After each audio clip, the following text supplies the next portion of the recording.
வணக்கம். வியாசரை பற்றி பேசிக்கிட்டே வர வர அதுவே ஒரு பாரத கதை மாதிரி விரிஞ்சிக்கிட்டே போகுது.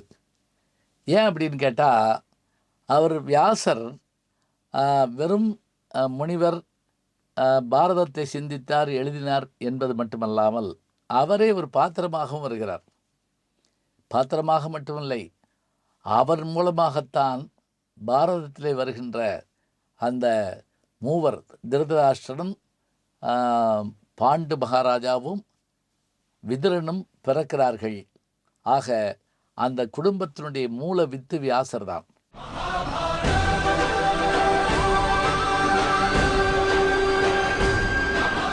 அம்பிகை, அம்பாலிகை மற்றும் அந்த குடும்பத்தினுடைய வேலைக்கார தாதிப்பெண் இவர்களுடைய வயிற்றிலே பிறந்தவர்கள்தான் திருதராஷ்டிரனும் பாண்டுவும் விதுரனும். தந்தை ஒருவர், தாய் மூவர். சரி, இந்த வியாசர் கதையின் பாத்திரமாக வருவது எந்தெந்த இடத்தில் என்று சொன்னால்,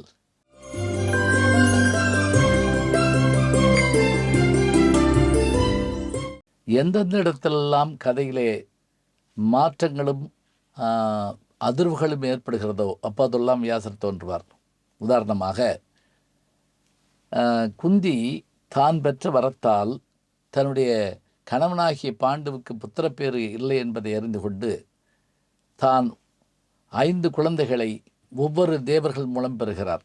யமதர்மன் மூலமாக தர்மபுத்திரனையும், வாயுவின் மூலமாக பீமனையும், இந்திரன் மூலமாக அர்ஜுனனையும், அஸ்வின் தேவர்கள் மூலமாக நகல சகதேவர்களையும் 5 குழந்தைகளும் அவள் பெற்றாள் என்பதை காட்டுகிற போது, இவள் பாண்டுவின் மனைவி குந்தி 5 ஆண் குழந்தை பெற்றுவிட்டாள்.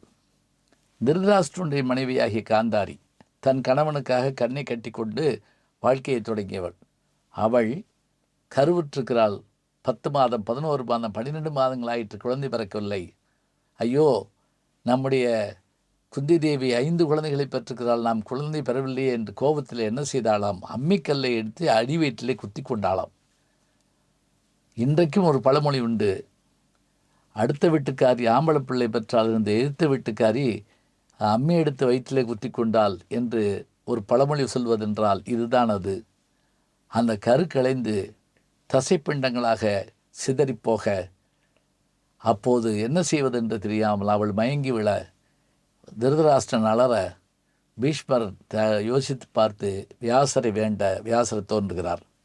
தோன்றியவர் இந்த தசைப்பிண்டங்கள் எல்லாம் அப்படியே எடுத்து பாதுகாப்போம் என்று சொல்லி களையங்களிலே பசுனை பெய்து மற்றவற்றை வைத்து, இது 100 ஆண் குழந்தையாகவும் 1 பெண் குழந்தையாகவும் மாறும், இதை பாதுகாத்து வர வேண்டும் என்று சொல்ல 100 களையங்களிலே வைத்து அதனை சுற்றிலும் விளக்கு வைத்து பாதுகாக்க, அடைகாக்கும் பாம்பு போல காந்தாரி காத்து வந்தால் அதிலிருந்து பிறந்தவர்கள்தான் கௌரவர்கள். அப்போதும் வியாசர் தோன்றுகின்றார். துரியோதனுடைய பிறப்புக்கும் காரணமாக இருப்பவர் யாரென்றால் வியாசர்தான்.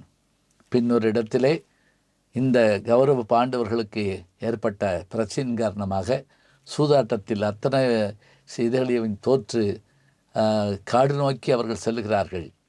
அப்படி செல்லுகிற போது 12 ஆண்டு காலம் காட்டிலே வாழ வேண்டும், 1 ஆண்டு காலம் மறைந்து வாழ வேண்டும் என்று சொன்னபோது வருந்திய தர்மன், என்னாலல்லவோ இப்படி வந்தது, என் சூதாட்ட புத்தியாலல்லவோ இப்படி வந்தது என்று வருந்தி இருந்தான். அந்த நேரத்தில் வியாசர் தோன்றி, அப்பா வருந்தாதே, இது இயல்புதான், நீ செய்திருக்கக்கூடாது, ஆனால் செய்துவிட்டாய். சூது எப்போதும் நல்லதில்லை, நீ செய்துவிட்டாய், காலச்சூழல். ஆனால் உனக்கு முன்பாகவே இப்படிப்பட்ட மன்னர்கள் இருந்திருக்கிறார்கள்.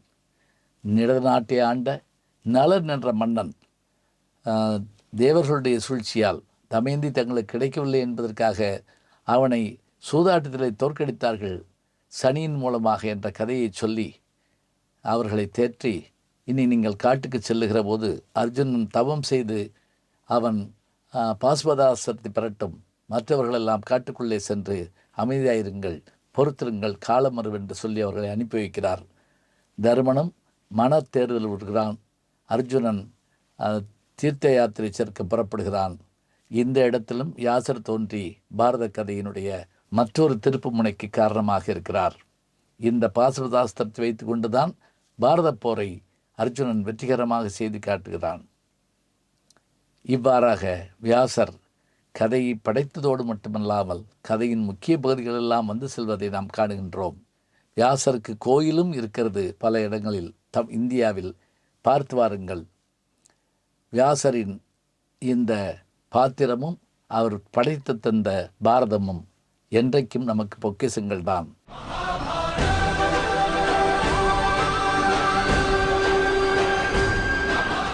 நல்ல செய்திகளை நாளும் சந்திப்போம், நாளை சந்திப்போம். நம்முடைய யூடியூப் சேனலை சேர்ந்து Instagram, Facebook, Twitter, blog, WhatsApp channel என்று அத்தனையிலும் நான் முன்தொடர்ந்து செல்கிறேன். நீங்கள் பின்தொடர்ந்து வாருங்கள்.